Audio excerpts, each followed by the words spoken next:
Anong gusto mo gawin ko? Hayaan ko ng pag-alagala ang anak mo? Hindi ko siya hahayaang makalapit sa pamilya ko. Ako ng tulong. Hindi ko nga alam. Nang nakaayos na si Renz ay lumabas na siya ng hideout niya para puntahan si Rose sa apartment niya kung saan dala-dala niya ang mga abubot niya para kidnapin na niya si Rose.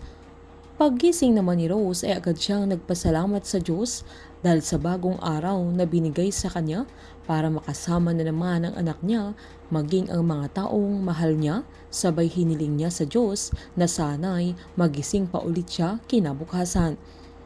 Alam ni Rose na ang Diyos lamang ang may hawak sa buhay niya na limitado maging ang mga gamot niya at ang mga doktor na tumitingin sa kanya para gumaling siya, pero naniniwala siya na walang imposible sa Diyos na kahit sa tingin ng tao ay wala ng pag-asa. Habang ka-video call naman nila Luz at Jerry, pati mga kaibigan nila si Close dahil flight na ni Luz sa araw na yun. Nagtsikahan pa ang mga ito na masaya sila, nalaya na ang kaibigan nila na nagkaroon ng matulunging puso para sa kanila pero nakulong dahil sa kagagawan ni Lily noon.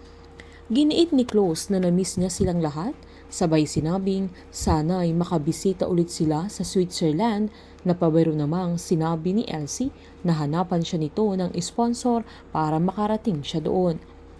Kinumusta din niya si Rose na masaya nilang binalita na maayos na ang problema nila na hindi nila alam na nakatakas si Renz.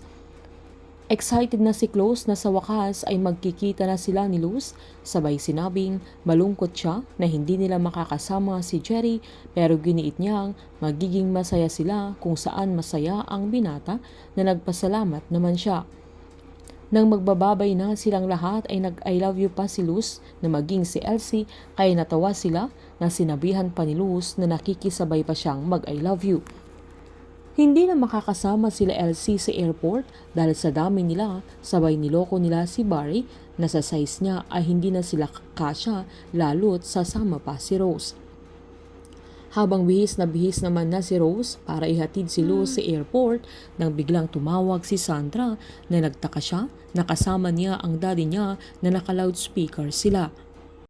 Balisang binalita ni Matt na nakatakas si Renz kaya kailangan niyang mag-ingat na pinaliwanag niyang itatransfer sana ng mga pulis sa mental institution ang binata pero hindi na sila umabot dahil biglang hindi nila mahagilap ang ambulansyang pinagsakyan nila kay Renz na hindi na nila nahabol pa, sabay sinabing alam niyang gaganti si Renz kaya hindi na siya safe sa bahay niya na sinabihan niyang kailangan na niyang mag-empake.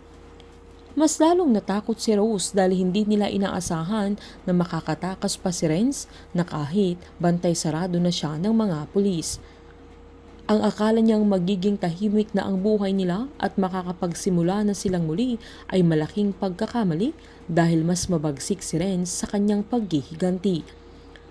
Agad-agad nag-empake si Rose ng mga gamit niya na halos hindi niya masundan kung anong uunahin niyang iayos.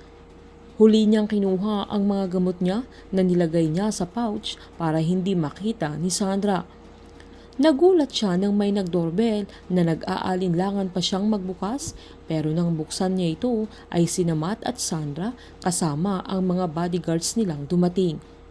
Ginagawa lahat ni Matt para maging safe si Rose pero ginagawa din lahat ni Renz para makuha niya si Rose. Painit ng painit ang mga tagpo, sabay-sabay po nating subaybayan ng advanced episode at ang nalalapit na pagtatapos ng Unbreak My Heart dito po sa aking channel. Patuloy lamang pong manood at mag-subscribe para ma-update po kayo sa mga susunod na episode. Marami pong salamat.